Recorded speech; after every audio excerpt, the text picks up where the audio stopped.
Bonjour à tous, bienvenue dans un monde meilleur, le vôtre, un peu du mien, mais surtout celui que nous allons partager. Je m'appelle Bertrand Michel, de Bruxelles, j'ai 56 ans. J'ai un double parcours, un parcours d'engagement au sein du CJD, de Maticom, et un parcours de chef d'entreprise. Mon métier, ma passion. Ces deux mots m'ont fait sourire parce que s'il y a bien un métier que je ne voulais pas faire, c'est celui de chef d'entreprise. Et ça me fait sourire un peu petit parce qu'aujourd'hui je dirige un cabinet de recrutement. Évidemment, je suis sensible à ces suppléments d'âme qui vont caractériser une personne qui est à sa place ou pas. Je viens du Nord, là-haut chez les Ch'tis. J'ai grandi dans un milieu entrepreneurial des années 60, croissance économique, tout allait bien. Et c'est justement pour ça que je ne voulais pas devenir chef d'entreprise, parce que j'avais vu, du moins, je n'ai pas souvent vu mon père, parce qu'on allait dans une entreprise en pleine croissance, pas de vacances, etc. Et puis, quelque part, j'avais un peu le sentiment d'être un vilain petit canard, pas tout à fait à ma place. La littérature m'intéressait, le piano, la musique. Chef d'entreprise, non, ça ne me faisait pas vibrer. Et puis, en moi, il y avait aussi des aspirations un peu contradictoires. J'avais envie de croquer la vie. Et puis, pour essayer de m'unifier, de se dire, mais quel métier je pourrais faire, moi, je me suis dit, tiens, je vais être acteur. Ah, ça c'est génial, parce qu'un jour, je pourrais être Pierre, un jour Paul, un jour Jacques. Ça va m'unifier, et c'est le plus beau métier du monde. La vie, on a décidé un peu autrement, parce qu'à 18 ans, ma mère décédait d'un cancer à l'âge de 38 ans. Et un mois plus tard, je me retrouvais papa d'une petite fille. Donc, même arrêt pour la rue Blanche à Paris, adieu les paillettes, adieu les blanches, il fallait devenir sérieux. Aussi, j'entreprends quelques études à Paris, je découvre aussi un autre univers que la région dans laquelle elle est. Et j'abandonne assez rapidement ces études d'ailleurs, parce que pour moi ce qui comptait là c'était de faire face, c'était d'assumer. Mon père avait à peu près la même vision que moi, puisqu'il disait, puisque tu arrêtes tes études, moi j'arrête de financer ta chambre de bonne là-haut, et puis tu te démerdes. Alors voilà, qu'à cela ne tienne, un petit peu ce côté coq, mais bon, on y va, après tout, on a 20 ans, 21 ans, on va y arriver. Quoi faire? Commercial, c'est pas mal. Je me souviens encore d'un prof d'histoire, Madame Terrestier-Pop, qui me disait, mais Bertrand, des congélateurs aux Esquimaux, il peut en vendre tous les jours. J'allais dire, on était un peu visionnaire, parce qu'aujourd'hui, ça va peut-être, malheureusement, devenir nécessaire. Et donc, je cumule plusieurs emplois, et puis, tout marche bien. Il y a la réussite à la clé, 34 postes, dont un à Lyon, comme directeur régional chez Havas. La vie est belle. Il y avait toujours cette entreprise là-haut dans Nord-Pas-de-Calais, spécialisée dans la distribution de volailles fraîches. Et puis mon père vieillissait aussi et il prend sa retraite. Il m'appelle en disant, mon fils, j'ai décidé de prendre ma retraite, je peux arrêter l'entreprise, mais bref, je te demande de réfléchir à ce que tu veux faire. Et là, je me dis, l'entreprise porte mon nom, je ne suis pas hyper diplômé, ça me tente bien. Et pourquoi pas? J'avais dit quelques années avant, Fontaine, je ne boirai pas de mon eau. Là, j'y allais clairement. Donc, je rachète l'entreprise, et puis je la développe. Et au début, je dois dire que je reproduisais un petit peu les modèles familiaux. 4 heures du matin au boulot, on rentre tard le soir, pas de vacances, pas trop de délégations, contrôle tout. Mais bon, c'est ça le travail, on faut en chier pour y arriver quand même. Voilà. J'ai eu la chance de croiser dans mon parcours le CJD, le Centre de jeunes dirigeants d'entreprise. Ça faisait résonance chez moi. L'association 1938, une vision, une économie au service de l'homme, et surtout, c'est là où j'ai appris mon métier de dirigeant. Ça ne s'apprend pas à l'école, ça se saurait. Et là, on est vraiment sur des savoirs, quelle que soit l'activité d'une entreprise, on est sur des savoirs de processus et on peut diriger n'importe quelle entreprise. Ça m'a beaucoup aidé parce que c'est ce qui a permis à cette entreprise de grandir, tripler, voire quadrupler son chiffre d'affaires, d'aller chercher d'autres segments de clients, la restauration, la distribution, la restauration collective, etc. et tout à fait. La vie est un long fleuve tranquille. Croissance à 2 chiffres. Quoi de mieux? Simplement, un jour, il y a ce petit canard du début dont je vous parlais qui revient dans ma vie et qui là me percute pleinement dans mon métier de chef d'entreprise. Ce jour-là, 17, ça fait partie des dates qu'on n'oublie pas, 17 février 2006, un canard de race funibule lillois a droit à des obsèques nationales dans un petit village de la Dombe qui s'appelle Joyeux, on ne peut pas l'inventer. Et il amène avec lui le virus H5N1, grippe aviaire. Mon métier, spécialiste, affirme les revendiqués, distributeur de volailles fraîches dans toute la région Nord-Pas-de-Calais. Premier impact, le chiffre d'affaires commence à sombrer. Les consommateurs sont un peu affolés, l'Agence française de sécurité alimentaire n'est pas tout à fait au point dans ses messages.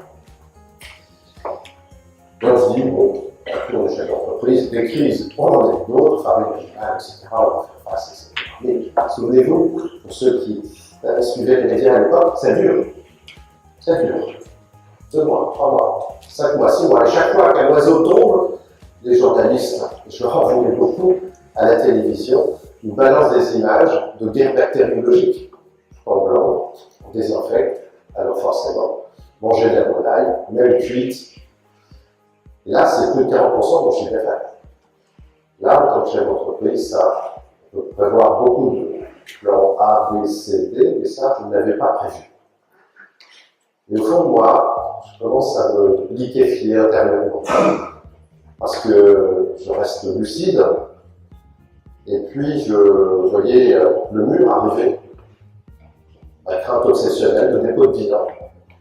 Et pourtant, j'avais actionné quelques leviers, j'avais diminué les dépenses, réduit la voilure, enfin tout ce que peut faire un chef d'entreprise, etc. Mais ça continue. Et pour moi, je me sentais seul, pour le coup. Je ne pouvais pas jouer au pyromane, je ne pouvais pas en parler à mes collaborateurs, à ma banque, à ma famille, parce que moi, ce que je voyais, c'était politique. Et finalement, c'est un ami qui m'a sorti un peu de cette spirale infernale, de cette catabase. Catabase, c'est descente aux enfers. Un soir, il voit la lumière au bureau, il passe, et puis je me réponds un peu plus, je me confie en disant c'est foutu pour moi. Quoi. Je me dis là, je sais plus quoi faire, je vois bien ce qui va arriver, mais je peux pas tenir. Moi, 40%, le chiffre ne déconne pas. Voilà. Et là, il me dit, écoute, il me fait ce qu'on appelle une dramatisation. Il me dit, puisque tu joues à SDF, écoute, ce soir, tu m'en passes, c'est encore un printemps qui va t'habituer progressivement, et puis là, pas tout, voilà, ça me secoue. Et il me dit une chose quand même, il me dit, mais bouge, fais quelque chose. Alors, je rentre chez moi, finalement, je ne vais pas dehors, et le lendemain matin, je décide de convoquer l'ensemble de mes collaborateurs, 40 personnes, dans une salle de réunion.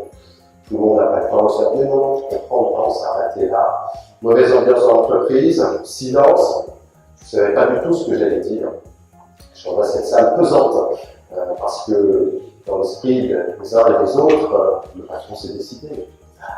Les derniers arrivés sont les premiers licenciés. Voilà, alors que moi j'avais passé mon temps à jouer au patron.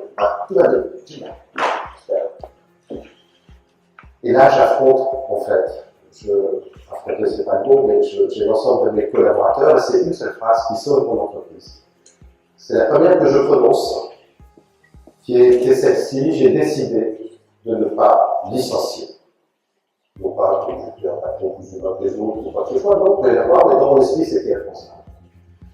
La deuxième phrase que j'ai prononcée était la suivante. On a à peu près 565 000 € de fonds propres. J'ai vu l'expert comptable, dans 8 mois, viendra ce qu'il adviendra. Moi, je ne suis pas un magicien, je ne peux plus le faire. Donc, si vous voulez chercher du boulot ailleurs, etc., je vous dirai. Et là, ça a produit des choses absolument merveilleuses, choses dont je n'avais pas conscience à l'époque, mais Ça a produit d'abord des étoiles, ça a allumé dans les yeux une lumière et des collaborateurs, même ceux qui ne parlent jamais, même les plus râleurs, même les plus... On dit qu'on va pas se laisser faire. On va tous y aller, on va trouver des solutions. Et c'est ce qu'on a fait. On a acheté une autre entreprise dans la charcuterie, parce qu'elle ne marchait pas trop, donc on s'est dit, on s'est dirigé par quoi. Ça a marché, ça s'est pas fait comme ça. Qu'est-ce que j'ai appris de cette histoire? D'abord, 3 choses. La première, c'est que nos actions dépendent de nos visions. Paul Watzlawick a écrit un excellent bouquin qui s'appelle « Faites vous-même votre malheur », où il explique que si vous vous levez le matin et que vous êtes persuadé qu'il va vous arriver aujourd'hui une belle tuile, et bien il va arriver. Et votre cerveau va dire « T'as vu, je l'avais dit », il s'auto-justifie. Donc, nos actions dépendent de nos visions. Si on est persuadé qu'on ne va pas y arriver, il y a peu de chances qu'on y arrive. Effectivement, moi, cette année de crise, j'étais journé. C'est pas bon sens. Deuxième enseignement, pour moi, c'est que j'ai appris à lâcher prise. Moi, j'étais chef d'entreprise, dirigé, prévoyé, business, innovation, plein de choses. Lâche tout. Je leur dis. Jean-Louis, je vais plus le faire. Troisième enseignement, c'est qu'afficher sa fragilité n'est pas une tare. Et d'ailleurs, cette fragilité, et de mon point de vue, c'est inhérent à la condition humaine. Si on regarde dans nos corps, on est fragile. La mort. Mais c'est pas pour rien, parce qu'aujourd'hui, on s'est marketé pour on devient objet de ce sujet. On va bientôt pouvoir choisir. La mort est cachée, en face, là, de chez vous. Euthanasie. Fragilité de notre condition dans nos destins. On n'a pas choisi de mettre ici, anonyme, telle famille, telle religion, tel pays. On n'a pas choisi de devenir malade, d'avoir un accident. Fragilité de nos esprits. On n'a jamais eu le temps d'espérer dans ce monde. Mais comment discerner qui a raison? Qui a tort? Parce que je pense vraiment comment je sais discerner qui a fait un expert. On est dans un monde wiki. Fragilité dans le cœur. Aujourd'hui, c'est le ressenti absolu, je le sens. Je viens. C'est un peu trop. Et qu'est-ce qu'on a autour de nous? Un monde qui va au soi, l'hyper-performance. Le beau, le parfait, le génial, regardez les magazines, c'est bon. Et nous, on est dans ce monde, avec ces images-là, et on se dit, est-ce que j'ai vraiment confiance en moi? Est-ce que... Le pire que ça, c'est qu'à force de connaître l'hyper-performance, la mobilité à tout prix, on devient un petit peu comme ces tomates qu'on passe sur les autoroutes entre les Pays-Bas et l'Espagne, un peu hors sol. On est absent à soi, au lieu d'être ancré et présent en soi. On veut même le bonheur. Vincent Cespedes, un philosophe, parle même de bonheurisme. Aujourd'hui, on va être heureux. Ah, salut, ça va? Ah oui, moi je reviens de 15 jours, là j'étais en Inde dans les ashrams. Oh, génial, super, je vais dire. Ah oui, moi j'ai fait un truc là autour des chamans, une semaine sans manger dans un cercle, je vais pas dire. Formidable, je vais dire. Pourquoi on va chercher toutes ces choses-là? Pourquoi on veut à tout prix ce bonheur par des outils? Quel sens ça a? Aujourd'hui, ce bonheurisme. Et quelque part, quelles en sont les conséquences par rapport à un choix que nous aurons à poser, à notre discernement? C'est que on arrive un peu dans une société qui relativise un peu tout. Ouais, tout se vaut, rien ne se vaut. Je dis ça, mais je peux te dire le contraire. Du coup, la mondialisation a fait de nous quelque part une perte de pouvoir, parce que je peux, moi, par rapport au réchauffement climatique. On est 7 milliards sur la carrière, qu'est-ce que je peux faire? Et on finit par devenir transparent. Aujourd'hui, c'est très à la mode dans les médias, la transparence. Il faut être transparent partout. Eh bien non. Parce que c'est quoi la transparence? Supposons. Voilà, je vois, il est transparent. Bonjour Paul. Bonjour Paul. Voilà. Parce qu'à travers, il n'existe pas.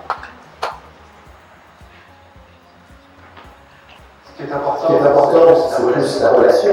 C'est cet C'est cet ancrage que vous trouvez en nous.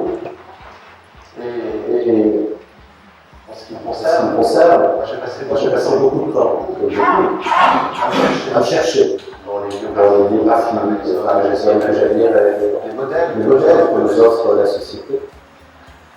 Depuis l'âge de 50 ans, je commence seulement à recevoir. C'est très différent. Longtemps, j'ai la réussite, parce que mon réussite, ce que je suis aujourd'hui dans mon métier que j'aime, c'est parce que j'ai changé cette vision. C'est vrai que j'ai longtemps considéré la vie comme un lac.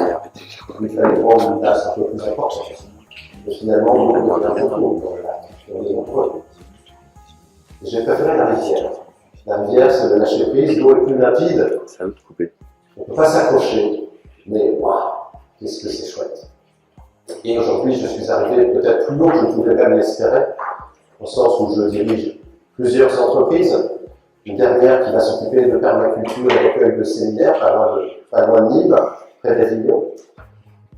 Que je suis totalement dans la délégation, le lâcher-prise. Que j'essaye de m'enraciner, de trouver ces solutions. Et c'est en se reliant à l'autre. Et c'est la condition même. Et c'est comme ça qu'on peut trouver. Il n'y a pas une loterie ou autre chose. Souvenez-vous d'ailleurs, on ne naît pas à soi-même. On est aux autres. Ce que nous sommes, c'est la résultante de nos environnements. Souvenez-vous de ce film avec Tom Hanks, Seul au monde. Robinson Crusoe sur une île déserte. Et Tom Hanks, au bout de quelques années, trouve un ballon de rugby.